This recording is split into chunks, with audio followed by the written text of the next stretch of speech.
बाबा ने हम सबको सहज योगी बनाया है।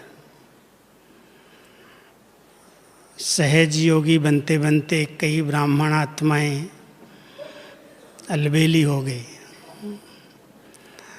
और अलबेलेपन के कारण कई प्रकार का आलस्य उसमें प्रवेश कर गया। इसलिए बाबा ने हम सबको सहज योगी के साथ साथ श्रेष्ठ योगी का टाइटल दिया। श्रेष्ठ योगी महातपस्वी आत्माएं, राजयोग सबसे श्रेष्ठ योग है और वो ये योग जो हमारे अनेक विकर्मों को विनाश कर देता, संस्कारों को परिवर्तन कर देता। क्या इसमें विशेषता है? किस प्रकार से हम योग करें यथार्थ विधि से, जो हमारे पुराने कई जन्मों के देह अभिमान के संस्कार समाप्त हो जाएं। वैसे तो जिस दिन हम बाबा के बच्चे बने, निश्चय हुआ, आत्मा का सही परिचय मिला, उस दिन से ही योग अभ्यास शुरू हुआ। सर्व संबंध बाबा से जुटे, माता पिता के रूप में, शिक्षक और सतगुरु के रूप में हमने बाबा को पहचाना। साकार बाबा मुरलियों में कहते, बच्चे कम से कम 8 घंटा मुझे याद करो। बहुत सुंदर दिनचर्या बाबा ने हम सबकी बनाई। 24 घंटे में 8 घंटे शरीर निर्वाह के लिए, 8 घंटे शरीर के लिए, नींद है, भोजन है, स्नान है, और 8 घंटा बाबा की याद में रहकर बाबा की सेवा करो। तो ये 3 भागों में हमने साकार बाबा के महावाक्यों में अपनी दिनचर्या सेट की। लेकिन उसके बाद जब बाबा संपूर्णता को प्राप्त हुए, अव्यक्त बने, तो इस बात को बहुत यथार्थ विधि से हम सबके सामने रखा कि अगर बच्चे तुम 8 घंटे या 6 घंटे बाबा को याद करते हो, तो बाकी समय किसको याद करते हो? इसलिए आप बच्चों को निरंतर योगी बनना है, निरंतर सेवाधारी और निरंतर योगी बनना है। अब निरंतर योग के लिए केवल हम कहें कि हम तो बीज रूप पावरफुल ज्वालामुखी योग में रहते हैं, तो वो भी एक कल्पना हो जाएगी। क्योंकि कर्मयोगी हैं, बहुत सारे कार्य व्यवहार में हम सब आते हैं, और कर्म करते हुए बाबा की याद रहे, उसके लिए कुछ अलग अलग विधियां अपनानी पड़ती हैं। मैं योग की आपको 4 विधियां बताता हूं, जिनसे आप सहज निरंतर योगी बन सकते हैं। एक है, जो कुछ हम बाबा की ज्ञान की बातें सुनते हैं, उन बातों में रमण करना, उनका मनन करना, चिंतन करना, उनका वर्णन करना। 3 स्टेजेज हैं इसके अंदर। एक है सिर्फ वर्णन करना। जो बाबा के बच्चे बनते हैं वो बहुत अच्छी तरह से ज्ञान का वर्णन करना सीख जाते हैं। जो कुछ बाबा से सुना दूसरों को सुनाने लगते हैं। लेकिन बाबा चाहते हैं कि ये मेरे बच्चे इस ज्ञान का मनन और मंथन करें, क्योंकि मंथन के बिना मक्खन नहीं निकलता, और अगर मक्खन नहीं निकलता है तो ताकत नहीं आती। मक्खन के बिना ताकत नहीं आती। इसलिए आवश्यकता है कि हम ज्ञान का ऐसा मनन चिंतन करें, उस पर मंथन करें, विचार सागर मंथन करें, तो कुछ ज्ञान का एसेंस प्राप्त हो, मंथन करके मक्खन निकले और उसको हम हजम करके शक्तिशाली बन जाएं। और तीसरी स्टेज इसमें आती है मग्न हो जाना, लवलीन हो जाना।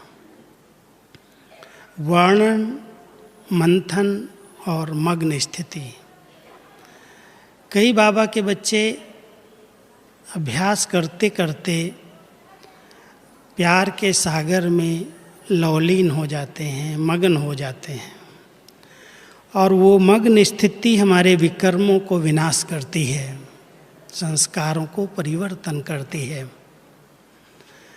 अगर केवल हम मंथन और वर्णन करते हैं तो संस्कार परिवर्तन नहीं होते। हम आप सब जानते हैं, देखते हैं कि 15 साल, 20 साल, 25 साल से ज्ञान ले रहे हैं, ज्ञान में चल रहे हैं, लेकिन ज्ञान उनमें नहीं चल रहा है, संस्कार परिवर्तन नहीं होते। संस्कारों के लिए बहुत सारी बातें हमारे बड़ों ने कही हैं। एक जगदीश भाई ने बड़ी रमणीक बात एक बार अपने लेख में लिखी थी कि संस्कार तो ऐसे हैं जैसे कुत्ते की पूँछ। कुत्ते की पूँछ को अगर सीधा करना चाहो तो होगी। कहते एक ने सोचा इसको मैं सीधा करके छोड़ूं, तो उसने पूँछ को एक पाइप में डाल करके रख दिया और 1-2 मास उसी पाइप के अंदर पूँछ को रखा, तो उसने समझा अब तो ये सीधी हो गई होगी, तो पाइप को फिर से निकाला और पूँछ फिर से टेढ़ी की टेढ़ी। तो कई ऐसे बाबा के बच्चे हैं जो रोज़ मुरली सुनते हैं, योग करते और कराते हैं, कोर्स भी कराते हैं, बहुत अच्छे अच्छे प्रवचन भी करते हैं, दूसरों को बहुत ऊंची धारणा की बातें भी सुनाते हैं, लेकिन अपने निजी संस्कार कभी न कभी वो अपना रूप दिखा देते हैं। कभी काम वासना के रूप में, कभी क्रोध के रूप में, कभी लोभ, कभी अहंकार, कभी मोह माया के बीच में किसी न किसी प्रकार का संस्कार बीच बीच में अपना रूप दिखाता है। हम अच्छे संग में रहते हैं, अच्छे वातावरण में पलते हैं, अच्छा भोजन ब्रह्मा भोजन खाते हैं, उससे हमारे संस्कार दब जरूर जाते हैं, बाहर नहीं आते। लेकिन जब कभी ऐसा वायुमंडल मिलता, जब कोई ऐसी बातें घट जाती हैं संगठन के बीच में, तो छिपा हुआ संस्कार बाहर इमर्ज हो जाता है। इसलिए योग को यथार्थ रीति से समझने की आवश्यकता है। निरंतर योगी बनने वाली आत्मा पहले ज्ञान मंथन अच्छा करती है, क्योंकि योग का आधार ज्ञान है। कोई कहे मेरा मुरली में तो मन नहीं लगता, मेरा चिंतन नहीं चलता, लेकिन योग बड़ा अच्छा लगता है। हम तो बाबा के कमरे में जाके बैठते हैं, बड़ा मज़ा आता है, बहुत मस्ती चढ़ती है, लेकिन मुरली में रस नहीं आता। अगर मुरली का कोई मंथन नहीं कर रहा है, ज्ञान की यथार्थ बात को समझा ही नहीं है, तो योग में 2 शब्द आते हैं, आप लोगों ने नोट किया होगा। शक्तिशाली योग उसको कहा जाता है जिसमें लाइट और माइट दोनों चीज़ें हैं। योग को कहते हैं लाइट हाउस की स्थिति, माइट हाउस की स्थिति। लाइट माना ज्ञान, माइट माना योग शक्ति। जब तक आत्मा ज्ञान स्वरूप नहीं बनी है, ज्ञान का अच्छा चिंतन नहीं है और ज्ञान को अपनी प्रैक्टिकल जीवन में नहीं उतारा है, तब तक उसका योग यथार्थ नहीं लगता। इसलिए ज्ञान का अच्छा मंथन चाहिए। जो बाबा की बातें हम मुरली में सुनते हैं, चाहे वरदान में, चाहे सार में, उस पर अच्छा विचार सागर मंथन करें, फिर वर्णन करें, दूसरों को सुनाएं। दूसरी स्टेज योग की आती है रूह रिहान। और रूह रिहान माना अपने आप से भी बातें की जाएं, और बाबा ने जो हम सबको इतनी प्राप्तियां कराई हैं, इतनी श्रेष्ठ जीवन बनाई है, आज कलयुग के बीच में रहते हुए हम सबको होली हंस बना दिया। कितनी आत्मा पावन, स्वच्छ, निर्मल बन गई। पुराने संस्कारों से, पुरानी बातों से, खान पान से, अशुद्ध संग से, सब से हम बच गए। तो ऐसा बनाने वाले बाबा के प्रति जो स्नेह निकलता है, जो उनसे वार्तालाप होती है, उसको रूह रिहान कहते हैं। बाबा आपने कहाँ से कहाँ पहुँचा दिया, किस कीचड़ में पड़े हुए थे, क्या कर रहे थे, क्या खाते थे, कैसे रहते थे, क्या पहनते थे। आपने इसी ब्राह्मण जीवन में हमें फरिश्ता बना दिया। तो बाबा से दिल की बातें करना भी योग है, ये अलग नहीं है, स्टेज योग ही कहलाता है। और कई लोग बहुत प्यार से बाबा से बातें करते करते प्यार में मग्न हो जाते हैं, लवलीन हो जाते हैं। तो रूह रिहान करना भी योग की एक सेकंड स्टेज है। और तीसरी स्टेज में हम सब बहुत हल्के होकर के, डबल लाइट बन करके बाबा को अपनी सब जवाबदारियां सौंप देते। बाबा करण करावनहार आप हो। अगर किसी ने बाबा को यथार्थ रीति से पहचाना है, तो उस पहचान की एक बहुत सुंदर निशानी हमारे जीवन में दिखाई देनी चाहिए। किसी भी प्रकार की चिंता और गम ना आए, बहुत हल्कापन। जब बाबा ही करण करावनहार है और जब संगम युग पर प्रभु लीला चल रही है, जानकी दादी को देखो, कितनी भी बातें आ जाएं वो कहती है क्या प्रभु लीला चल रही, कराने वाला बाबा करा रहा है, कितना वंडरफुल कार्य चल रहा है। बहुत हल्की है, बहुत डबल लाइट है। तो कर्म कर रहे हैं लेकिन कर्तापन का भान और बोझ नहीं है। वो स्टेज फरिश्ता स्टेज कहलाती है। फरिश्ता शरीर छोड़ के बन जाएंगे, वो तो अलग की स्टेज है। लेकिन हम इस शरीर में रहते, कर्म करते, कर्मयोगी जीवन में रहते, किसी भी प्रकार का टेंशन न हो, किसी भी प्रकार का बोझ न हो, बहुत हल्के रूप में कर्म किए जाएं। कराने वाला बाबा है, वो करा रहा है। उसमें मैंपन जरा भी न हो, मैंने किया, मैं करता हूँ, मैं नहीं करूँगा तो ये काम कैसे होगा। ये जो मैंपन है, उस मैंपन से अगर हम हल्के हो जाएं तो सहज फरिश्ता स्थिति बन जाती है। तो योग की तीसरी स्टेज फरिश्ता स्टेज कहलाती है। और चौथी स्टेज में हम सब जो हैं जैसे हैं, बाबा जो है जैसा है। क्या हम सब ने बाबा को यथार्थ पहचाना है? अपने आप से पूछना ये बात। अगर सचमुच किसी आत्मा ने अपने आप को भी यथार्थ पहचान लिया, देह, संबंध, पदार्थ, सबके संबंध संपर्क में आते हुए वो प्राण न्यारी बन जाएगी।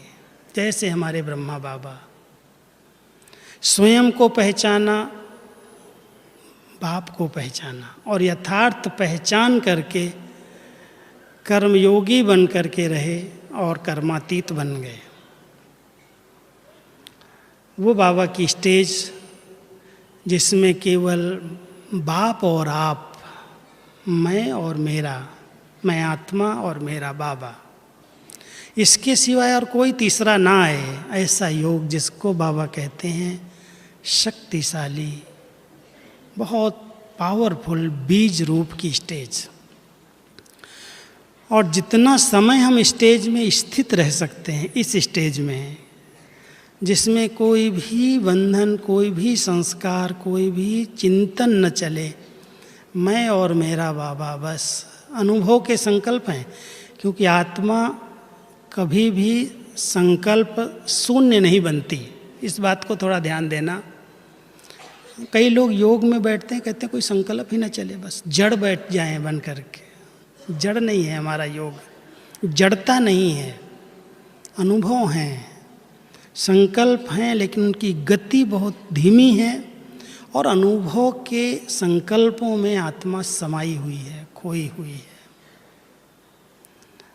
जो योग शक्तिशाली होने के कारण बीज रूप योग कह सकते हो, पावरफुल योग कह सकते हो, ज्वालामुखी योग कह सकते हो। ज्वालामुखी इसलिए कहा है, जैसे कोई ज्वाला के अंदर कोई चीज़ डाल दी जाए तो जो चीज़ उसमें पड़ जाएगी उसका रूप रंग सब चेंज हो जाएगा, जैसी थी वैसी निकलेगी नहीं बाहर।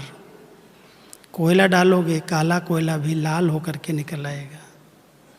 सोना डालोगे, वो भी पिघल करके प्योर होकर के निकल आएगा। आज हम ईंट को अगर भट्टी में डाल देते हैं, कच्ची ईंट मिट्टी की पका देते हैं तो पक करके मजबूत ईंट बन करके निकल आती है। परिवर्तन होता, रूप का परिवर्तन हो जाता है। इसलिए ही योग को अग्नि कहा है, ज्वाला रूप कहा है।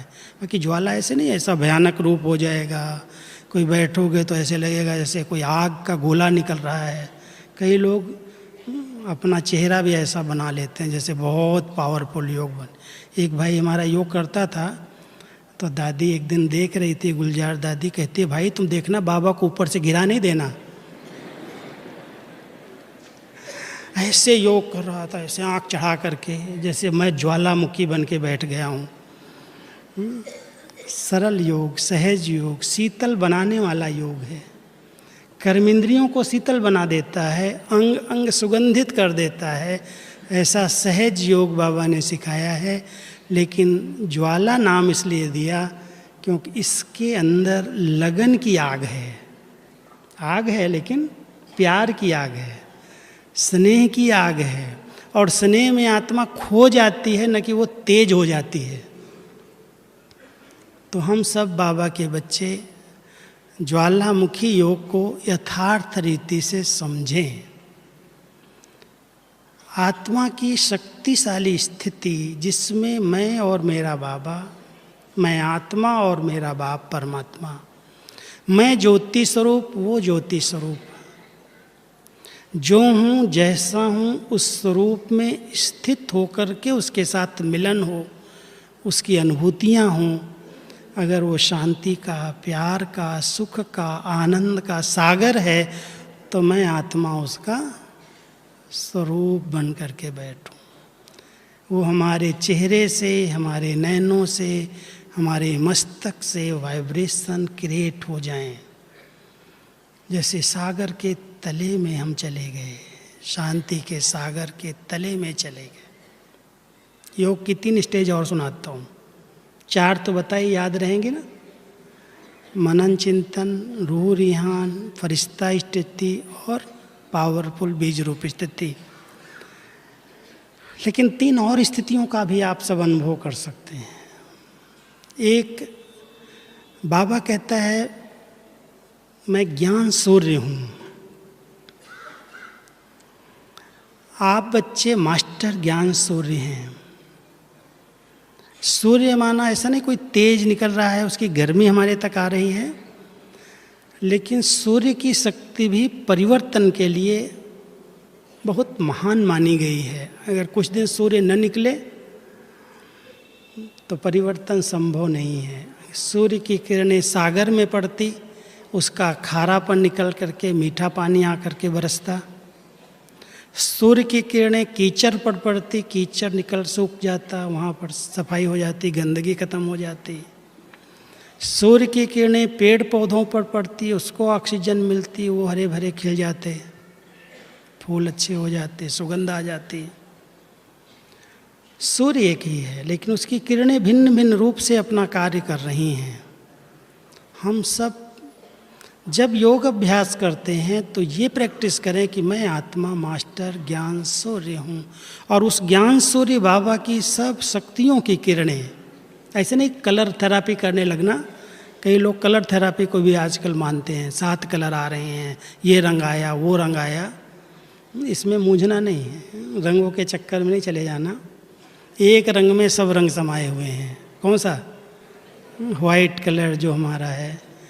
अगर बाबा की वो पवित्र लाइट की किरणें मुझ आत्मा तक आ रही हैं तो सब शक्तियाँ उसके अंदर समाई हुई हैं। 7 गुण हैं, और 7 गुणों में आत्मा जब सतो प्रधान है, सतो गुणी है, तो शरीर निरोगी है, कोई भी विकारी संस्कार नहीं है। हम सब पुराने संस्कारों को जलाना चाहते हैं। कहते हैं संस्कारों का संस्कार करना है योग की अग्नि से। तो 3 स्वरूपों से योग कैसे किया जाए? एक बाबा का ज्ञान सूर्य का स्वरूप, जिसके द्वारा वो बहुत शक्तिशाली किरणें मुझ आत्मा पर आती हैं।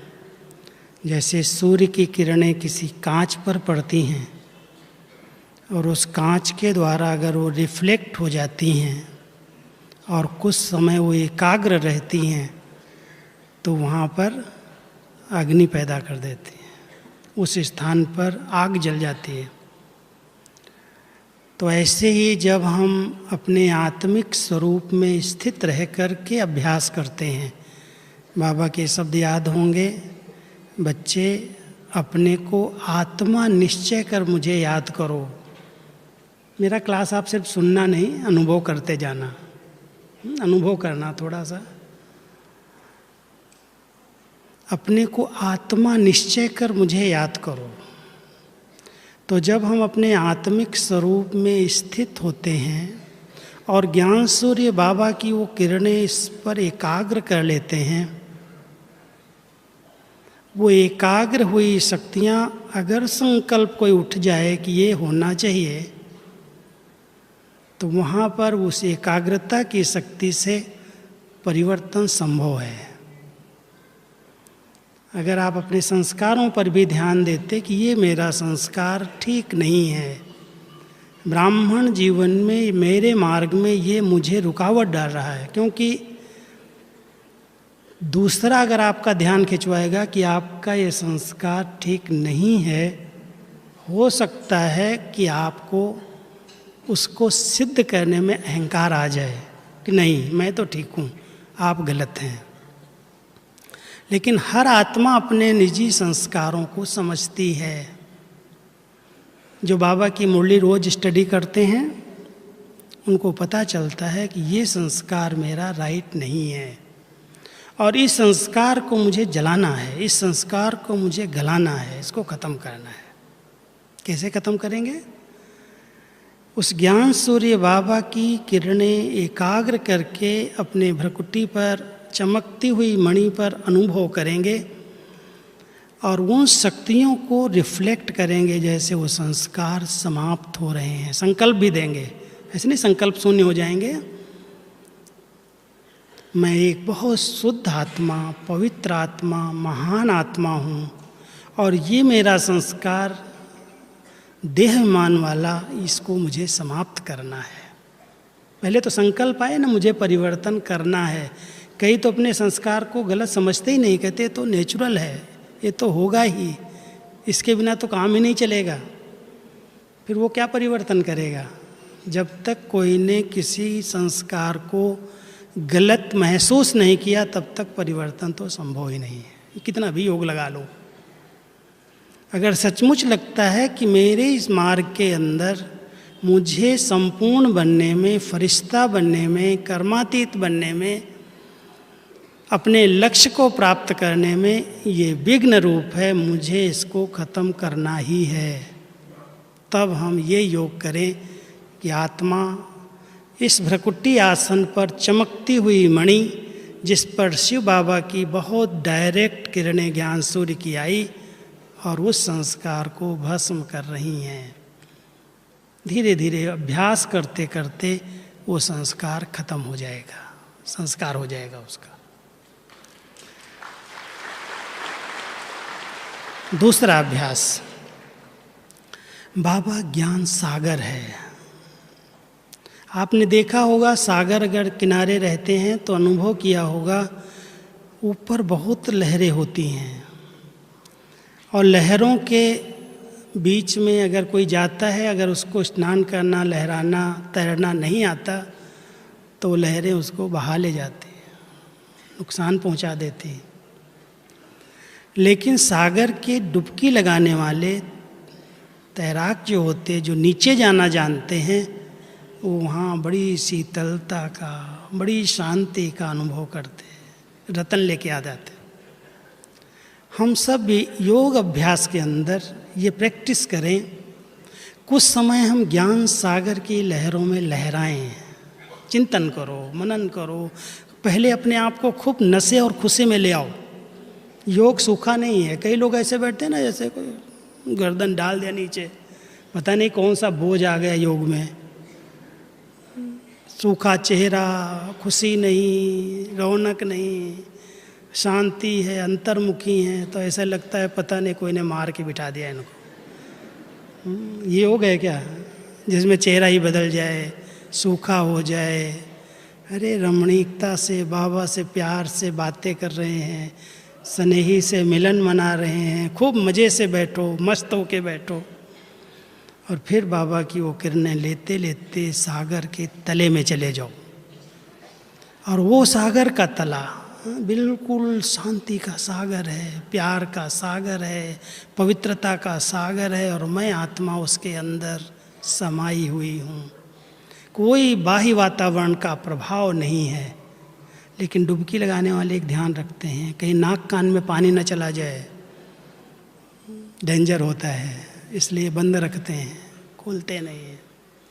तो बाह्य मुक्ता की कोई भी बातें चिंतन में ना हो, उसके लिए कान नाक सब बंद, बिल्कुल साइलेंस में सागर के तले में चले गए, और एकदम शांति का, पवित्रता का गहरा अनुभव वो संस्कार को परिवर्तन करता, वो संस्कार को जलाता है।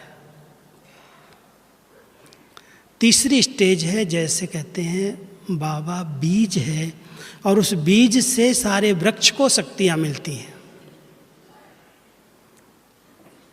सन, ओशन और सीड, ऐसी सीड की स्थिति, बीज की स्थिति जिसमें सब कुछ मर्ज है, समाया हुआ है। बीज के अंदर वृक्ष कितना भी बड़ा है, बीज बहुत छोटा है, बीज से पता नहीं चलता इसमें से कितना बड़ा वृक्ष पैदा होने वाला है। सब कुछ उसके अंदर, सार, इसेंस, शक्तियाँ सब कुछ भरी हुई हैं, लेकिन कोई चिंतन नहीं है। ऐसी बीज की स्थिति बन जाए तो संस्कार चेंज हो जाएंगे। हम सब अपने संस्कारों पर बहुत कड़ा पहरा दें, पहले महसूस करें। ब्राह्मण जीवन में जब से हम बाबा के बच्चे बने हैं, हो सकता है हमने ऊपरी पांचों विकारों के बाह्य रूप को जीत भी लिया हो, लेकिन उसके जो छोटे छोटे बाल बच्चे हैं वो बहुत हैरान करते हैं। ईर्ष्या, द्वेष, नफरत, घृणा, लगाव, झुकाव, प्रभाव, दबाव, बहुत सारी वैरायटी है उसकी, कितनी बड़ी है। कहाँ कहाँ बुद्धि फंसी हुई है, लटकी हुई है। बैठते हैं योग में, फट से उधर खिंच जाते हैं, कहेंगे योगी नहीं लगता है, क्या करूं, बहुत मेहनत करता हूं। बहन जी, योग में मज़ा नहीं आता। कारण अपनी रस्सियों को काटा नहीं है, कहीं न कहीं वो रस्सियाँ जुटी हुई हैं। सचमुच अगर हम बीज स्वरूप स्थिति में स्थित हो जाएं तो सब रस्सियाँ अपने आप कट जाएंगी। इसके लिए मैं आपको कई अभ्यास सुना देता हूँ, नंबरवार सुनना। 2 स्थितियाँ हमारी बहुत आवश्यक हैं। एक है ब्रेक लगाने की और एक है मोड़ने की। हमारे संकल्प बह रहे हैं, जा रहे हैं, ब्रेक नहीं लगती। इसने मुझे ऐसा कह दिया, संकल्प चलना शुरू हो गए, और ऐसे बह रहे हैं जैसे हवा की तरह चल रहे हैं, रुकते ही नहीं। कभी कभी तो रात रात भर नींद भी नहीं आती, लोगों को परेशान हो जाते हैं। Controlling power, ruling power. संकल्प आए, बात आई, पूरी हो गई।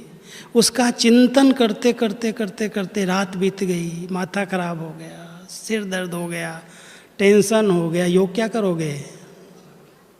अगर सचमुच यथार्थ योगी है, संकल्पों को कंट्रोल करने की एक बहुत सुंदर ब्रेक अपने पास है।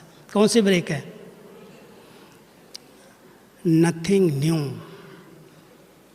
ड्रामा कल्याणकारी है और इस कल्याणकारी ड्रामा में जो सीन जैसी चल रही है उसमें बिल्कुल कुछ न कुछ कल्याण समाया हुआ है।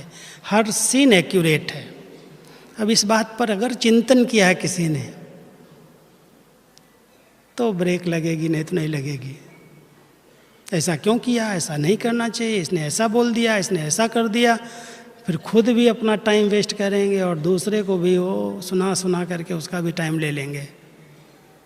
अगर सचमुच बीज रूप स्टेज का अनुभव करना है तो आप अपने मन पर फुल लगाम रखो। ब्रेक जो है बहुत अच्छा चल रहा है, ड्रामा बहुत एक्यूरेट बना हुआ है। इसका डायरेक्टर कौन है, इसका प्रिंसिपल एक्टर कौन है? अगर मैं उसमें कोई दोष निकाल रहा हूँ तो उसका अपमान कर रहा हूँ। चिंतन करना इस बात पर, फुल स्टॉप लग जाए। सब निर्दोष हैं, कोई का ड्रामा में दोष नहीं है। मन ब्रेक लग जाएगी मन पर। तो एक चाहिए पावरफुल ब्रेक और दूसरा चाहिए मुड़ने की शक्ति। अगर कोई ब्रेक लगा के गाड़ी खड़ी कर दे, मंजिल पर पहुंचेगा? अगर मंजिल पर पहुंचना है, जहां जा रहे हैं उसे प्राप्त करना है, तो हमें ब्रेक के साथ साथ अपने हैंडल को बहुत मोल्ड वाला हल्का रखना पड़ेगा, टाइट नहीं। अपने संकल्पों को मोड़ो। आ रहे हैं संकल्प, लेकिन उसको मोड़ दिया, चलो ठीक है, ये ब्रेक लगा, ये संकल्प दोबारा नहीं रिपीट होने देंगे। फिर से नए अच्छे अच्छे संकल्प क्रिएट करो। बाबा ने इतना अच्छा ज्ञान दिया है, उसका चिंतन करो, उस संकल्प को चेंज कर दो। तो जो दो शक्तियाँ जिसके पास हैं, एक ब्रेक पावरफुल है, दूसरा मोड़ने की शक्ति है, वो सहज बीज रूप की ज्वालामुखी योग की प्रैक्टिस कर सकते हैं। दूसरी दो और स्थितियाँ मैं आपको बताता हूँ। एक अभ्यास करो कि मैं आत्मा इस अकाल तख्त पर विराजमान अकाल मूर्त हूँ। मुझे काल नहीं खा सकता, शरीर को कुछ भी हो। मैं आत्मा अजर अमर अविनाशी इस भ्रकुटी आसन पर बैठी हुई अकाल मूर्त हूँ। अभ्यास करेंगे, आप इस देह भान से डिटैच हो जाएंगे। जब तक देह अभिमान से डिटैच नहीं हुए तब तक शिव बाबा से अटैच नहीं हो सकते। इसलिए आप सब प्रैक्टिस करना। ताली बजाने की बात इसमें है नहीं, लेकिन अभ्यास करो। सचमुच इस देह से हम डिटैच होते हैं। अगर सच इससे डिटैच हो जाए कोई, बाबा से अपने आप लग जाएगी बुद्धि, भागेगी नहीं फिर इधर उधर। तो एक अकाल तख्त नसीन आत्मा इन कर्म इंद्रियों की मालिक बन जाती। दूसरा त्रिकालदर्शी स्टेज पर रहने वाली आत्मा, जिसको पता है कल क्या होने वाला है। मालूम है आप सबको कल क्या होने वाला है? नहीं मालूम है। आदि मध्य और अंत तीनों काल स्पष्ट जिसके सामने हैं, बाबा के आगे स्पष्ट हैं। और हम सब बच्चों के आगे भी स्पष्ट होना चाहिए, क्योंकि जो कुछ पास्ट हुआ है वो प्रेजेंट फिर से रिपीट होगा, फ्यूचर बनेगा। कहते हैं बीत गया वो इतिहास बन जाता है, उसको कहते हैं भूतकाल। भूत को याद करने से तो डर लगेगा ना, इसलिए बीती को याद नहीं करना। जो बीत गया उसका चिंतन नहीं करना कभी भी, जो हो गया ठीक है। और आने वाला कल तो रहस्य है, उसको स्पष्ट नहीं किया जा सकता, रहस्य है। लेकिन कम से कम जो वर्तमान है वो तो अच्छे से अच्छा बीते, गिफ्ट है, वर्तमान प्रेजेंट है। तो हम वर्तमान पर फुल अटेंशन दें कि इसमें कोई ऐसी गलती ना हो, ऐसा विकर्म ना हो, ताकि उसका गलत परिणाम हो जाए। तो त्रिकालदर्शी स्टेज में रहने वाली आत्मा, उसके आगे स्पष्ट होता है कि अगर मेरा आज अच्छा है तो कल अच्छे से अच्छा होने वाला है, उसको कोई रोक नहीं सकता। जिसको भगवान की डायरेक्ट पालना मिल रही है, जिसको डायरेक्ट वो पढ़ा रहा है, श्रीमत दे रहा है, पालना दे रहा है, मार्गदर्शक बना हुआ है, उसका भविष्य कभी अंधकार में हो सकता है क्या? क्यों चिंता करें ऐसा हो जाएगा वैसा हो जाएगा। कई बैठ जाते हैं, कभी राजनेताओं की बातें छेड़ देते हैं, देश ऐसे हो रहा है, वो ऐसे कर रहा है, वो ऐसे कर रहा है, जैसे सारी जवाबदारी उन्हीं को भगवान ने दे दी है। देखना, ध्यान देना। बाबा कहता है ये कलयुग का अंतिम समय है, विकास ही विनाश की ओर ले जाएगा। ये विनाश की सब तैयारियां हैं, इसलिए ज़्यादा इसके चिंतन में नहीं जाओ। ये हुआ, वो हुआ, इस सरकार ने ये किया, उसने ये किया, वो ऐसा करता, वो ऐसा करता, फुल स्टॉप। बहुत निश्चिंत और साक्षी दृष्टा स्थिति में रहने का अभ्यास करो। अगर कोई को पावरफुल बीज रूप स्थिति बनानी है तो हर दृश्य को साक्षी स्थिति में, दृष्टा स्थिति में देखने का अभ्यास करो। साक्षी दृष्टा, अपने कर्मों के हिसाब किताब को भी साक्षी होकर के देखो। हिसाब किताब हर एक के आते हैं अपने अपने। कर्म बंधन की कई रस्सियाँ हमारे साथ भी हैं, वो निकलती हैं बाहर। उसको साक्षी दृष्टा होकर के देखो और उसको बहुत न्यारे होकर के चुक्त करो, कुछ योग बल से, कुछ भोग करके।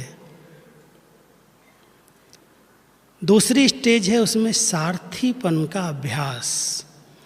साक्षी और सारथी, मैं आत्मा, मालिक, सारथी, माना इस रथ को चलाने वाला रथी सारथी हूँ। जैसे अकाल मूर्त त्रिकालदर्शी स्टेज है, ऐसे साक्षी और सारथी स्टेज है।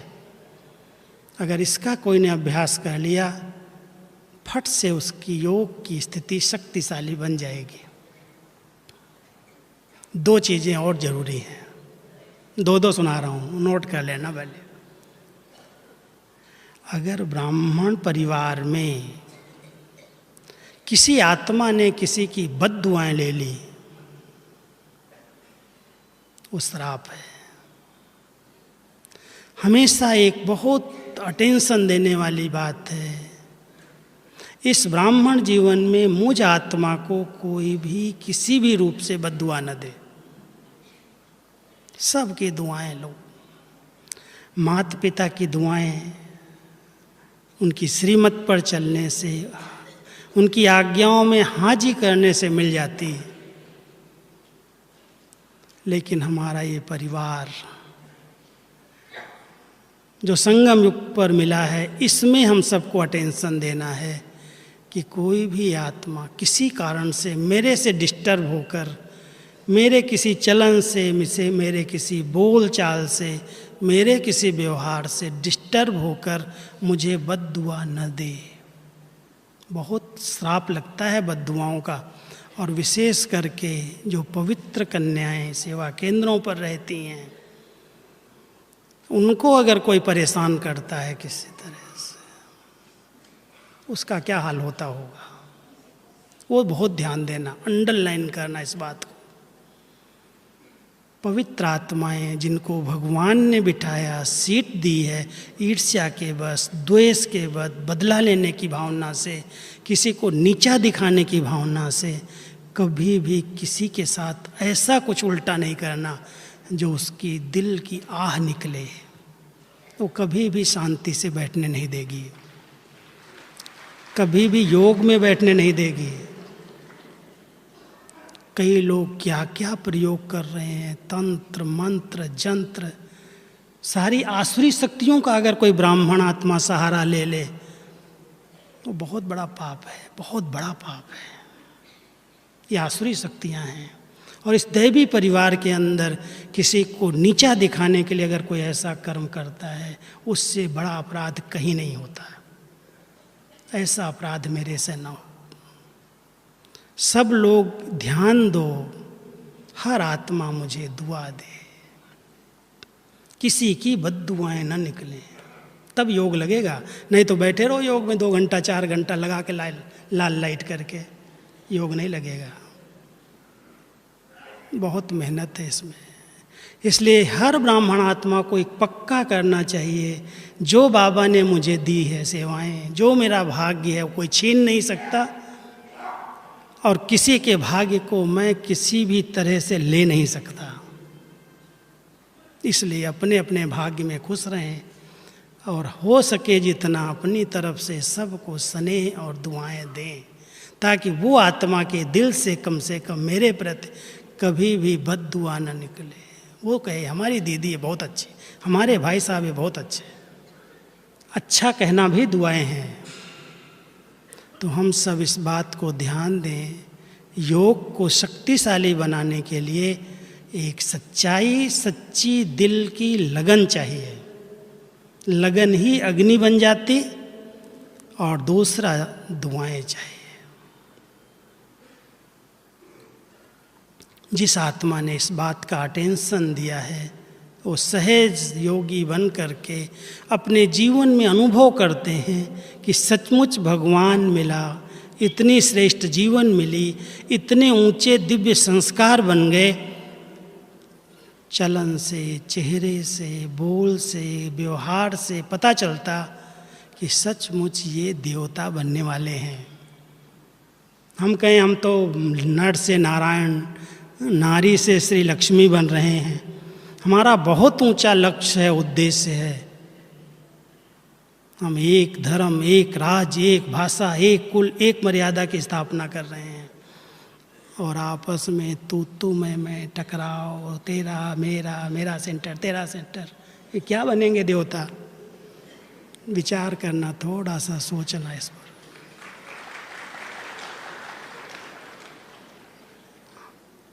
कम से कम इन बातों में हम तो न जाएं। जो जा रहा है जाने दो। सब इस बात को अंडरलाइन करो कि वो रॉयल संस्कार जो बाबा ने कल 3 बातें मुरली में परसों कही थी, संडे की मुरली में, एक प्योरिटी की पर्सनैलिटी, दूसरा रियलिटी की रॉयल्टी, और तीसरा बाबा के समीप संबंध का अनुभव। इन तीनों की 3 लाइट शरीर के अंदर से दिखाई देनी चाहिए। बाबा ने बहुत सुंदर वर्णन उसमें किया है। एक पवित्रता की लाइट चेहरे तक सीमित है, ओरा बनता है, आभा मंडल बनता है। दूसरा, वो लाइट की किरणें हृदय तक आती हैं, बहुत पावरफुल आती जाती हैं। और तीसरी लाइट पूरे शरीर पर नीचे से ऊपर तक आभा मंडल बनाती है। हम सब इसका अभ्यास करें।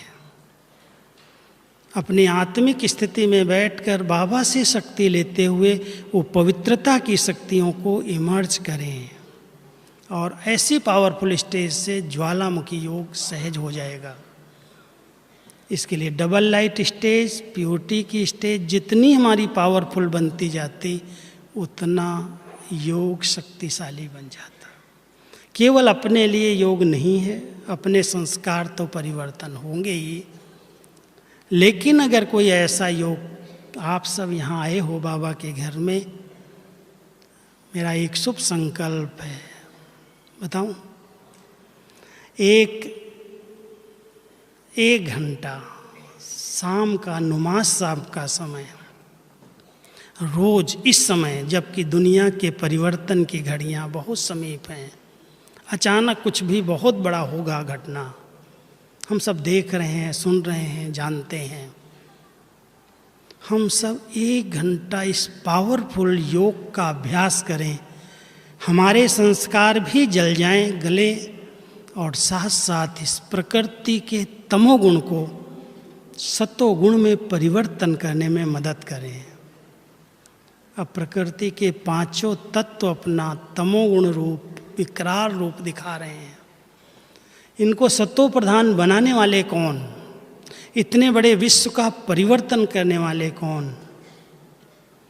क्या हम सब बाबा के बच्चे इस जवाबदारी को निभा सकते हैं? 1 घंटा सिर्फ तपस्या के रूप में योग हो, और हर सेंटर पर जहाँ भी रहते हो, चाहे सेवा केंद्र पर हो, चाहे घरों में हो, आप लक्ष्य रखो शाम का 6:30 से 7:30 का समय, 7 से 8 का समय, हर स्थान पर तपस्या चलनी चाहिए। अगर ये योग अभ्यास हम करेंगे और शक्तिशाली याद में बैठ करके, आजकल क्या है, रट लगा दिया कमेंट्री की, कराने लगेंगे, कंटिन्यू बोलते रहते हैं, क्या अनुभव करोगे उसमें? शब्दों की जाल, इसकी भी ज़रूरत नहीं है। नयों को ठीक है, उनको प्रैक्टिस करानी पड़ती है, लेकिन हम सब कम से कम 15 मिनट एक स्टेज में बैठ जाएं।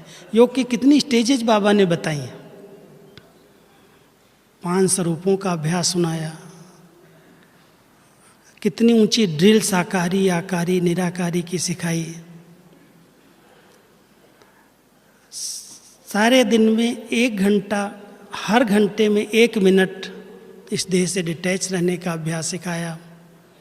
बीच बीच में ट्रैफिक कंट्रोल करना सिखाया। बहुत कुछ अभ्यास हम सबको बाबा ने सिखाए हैं और कई लोग करते हैं। कईयों के घरों में, सेंटर्स पर, फैक्ट्री की दुकानों में, सब जगह ट्रैफिक कंट्रोल का गीत बजता है। लेकिन ट्रैफिक कंट्रोल होता है, ये ट्रैफिक अंदर वाली, जिस आत्मा ने मन के व्यर्थ संकल्पों को कंट्रोल कर लिया, वो है सच्चा ट्रैफिक कंट्रोल। नहीं बोल रहे हैं मुख से, और मन एकदम भाग रहा है, कहते हम तो मौन में हैं, उसको मौन कहेंगे क्या?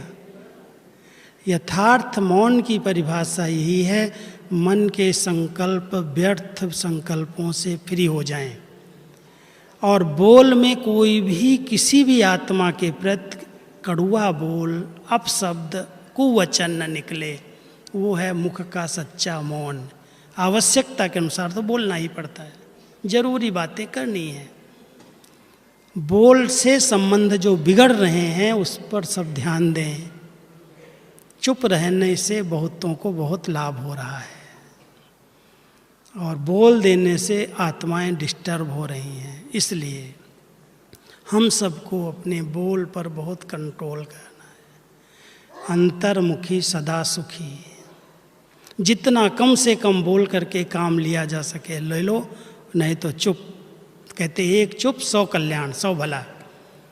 तो अगर हम सब ज्वालामुखी योग बनाकर अपने संस्कारों को परिवर्तन करना चाहते हैं, सच्ची लगन है अगर, तो चाहते हैं तो हो सकता है। ऐसा असंभव कुछ नहीं है। ब्राह्मण जीवन में कोई भी कार्य असंभव है ही नहीं। एक बार बाबा ने मुरली चलाई थी कि ब्राह्मणों की डिक्शनरी के अंदर असंभव शब्द ही नहीं है, सब कुछ संभव है, जो चाहो हो सकता है। लेकिन संकल्पों की एकाग्रता का बहुत अच्छा अभ्यास चाहिए। जब चाहिए संकल्पों को स्टॉप करो, जब चाहिए स्टार्ट करो। स्टॉप और स्टार्ट। 1 सेकेंड में संकल्पों की गति को रोक लेना बहुत बड़ी शक्ति है, और योगियों के पास वो शक्ति है जिससे उसके संकल्प सिद्ध होने लगें, बोल सिद्ध होने लगें। अब जरूरत है ऐसी सिद्धि स्वरूप बनने की। हम सब सिद्धि स्वरूप आत्माएं अपने मन बुद्धि पर इतना कंट्रोल कर लें, जो सुनने के लिए लोग लालायित हों कि कुछ तो मेरे लिए बोलें, आशीर्वचन बन जाएं बोल हमारे। सब ध्यान देना, अब नहीं तो कभी नहीं। बाबा कहता अंडरलाइन करो, अब नहीं तो कभी नहीं। करना है जो अब कर लो, कल किसने देखा। तो हम सब ऐसा लक्ष्य रख करके योग को बहुत शक्तिशाली बनाएं और अपने कोई भी नेगेटिव देहाभिमान वाले संस्कारों को योग की अग्नि में ऐसा जला दें, कोई भी परिस्थितियाँ, कोई भी वायुमंडल, कोई भी पुराने संस्कार को बाहर न निकलने दे। तब तो कहेंगे सच्चे योगी जीवन वाले। कुछ अगर उस अव्यक्त मिलन का, क्योंकि बाबा ने कई बार कहा है ये अव्यक्त मिलन साकार के द्वारा कब तक, आपकी अव्यक्त स्थिति ऐसी हो जाए जो अव्यक्त रूपधारी बाबा को वहाँ चैन ना आए, अपने आप आपके बीच में आ जाए। तो हम सब ऐसी अव्यक्त स्थिति बनाने के लिए आवाज़ में नहीं आना, अभी से अंतर्मुखी बन करके मैं आत्मा एक लाइट के शरीर में चमकती हुई मणि इस भ्रकुटी आसन पर विराजमान हूँ। मैंने ये चोला धारण किया, मेरे चारों ओर एक लाइट का प्रकाश में चोला है और इसी रूप में बाबा हमारे सामने हाजिर है।